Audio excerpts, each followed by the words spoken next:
अच्छा, आप आपके मल्टीपल बिजनेस हैं और डेफिनेटली आप बिज़ी भी बहुत होते हैं फार्म पे। आप उस तरह टाइम नहीं दे सकते जिस तरह आप पहले थे इन्वॉल्व फार्म में।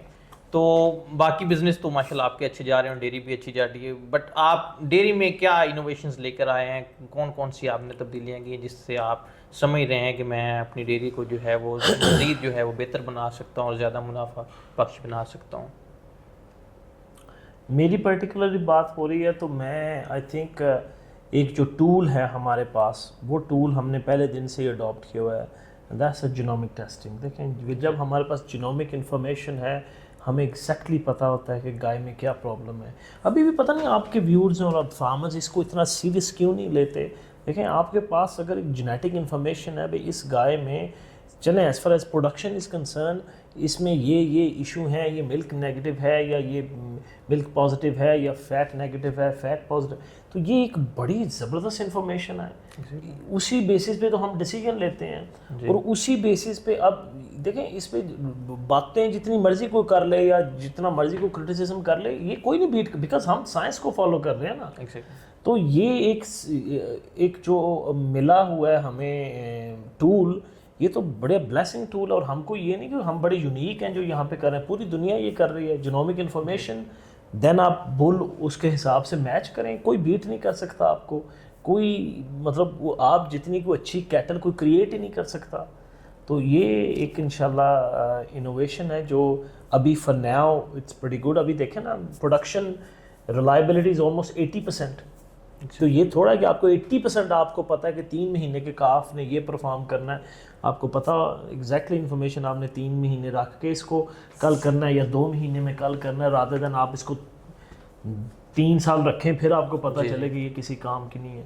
तो ये बहुत ज़बरदस्त टूल है, इतना ये तो बल्कि एक ब्लेसिंग इन डिस्गाइज है।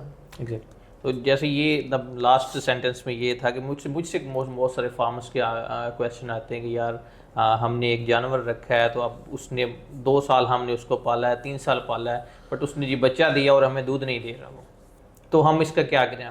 तो ये डेफिनेटली वो यही चीज़ है कि जब आप जीनोमिक डाटा आपके पास मौजूद होता है तो आप डे 1 का जो बच्चा है वहाँ से आप उसकी असेसमेंट कर सकते हैं कि इसने आगे जाके कितना दूध देना है। तो ये एक बड़ी इनोवेशन है, आप कह सकते हैं कि आपको डे फर्स्ट से पता चल जाता है, बजाय इसके कि हम 2 साल 3 साल एक जानवर का वेट करें और वो एंड पे आके हमें दूध भी ना दे और तब हम डिसाइड करें कि इसको हम सेल कर देंगे, जबकि हम ऑलरेडी वो नुकसान अपना कर बैठते हैं।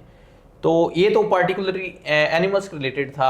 अगर हम ओवरऑल फार्म की बात करें, जिस तरह एनर्जी क्राइसिस हैं, तो आपने किस तरह इनको टैकल्स किया है और किस तरह मुस्तकबिल में आप समझ रहे हैं कि मैं कौन कौन से जो स्टेप्स हैं वो अगर उठाऊंगा तो इन इन इन से मैं अपने पैसे बचा सकता हूँ? ये बहुत अच्छा क्वेश्चन। देखें, अब पाकिस्तान में अब एनर्जी को सेव करना या एनर्जी अल्टरनेटिव एनर्जी पे जाना अब ये कोई ज़रूरत नहीं है, ये इट्स अ मस्ट।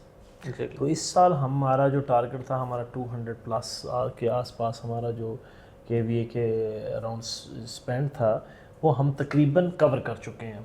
इंशाल्लाह 1 मंथ बाद हम तकरीबन सोलर सिस्टम रन होगा, पूरे फार्म तकरीबन हम कवर कर रहे होंगे।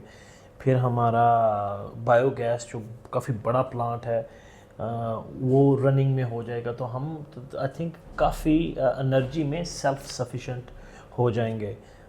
इसके अलावा जो बाकी चीज़ें हैं, फॉरेज हो गया दूसरे, इसमें अब हमारा नेक्स्ट टारगेट है कि हम फॉरेज में अगर 100 नहीं तो कम से कम 70 से 80% हम इंडिपेंडेंट हो जाएं। ये हमारा टारगेट है इन नेक्स्ट 1 ईयर, हम तकरीबन 70 से 80% फॉरेज इंडिपेंडेंट हो जाएं। जी।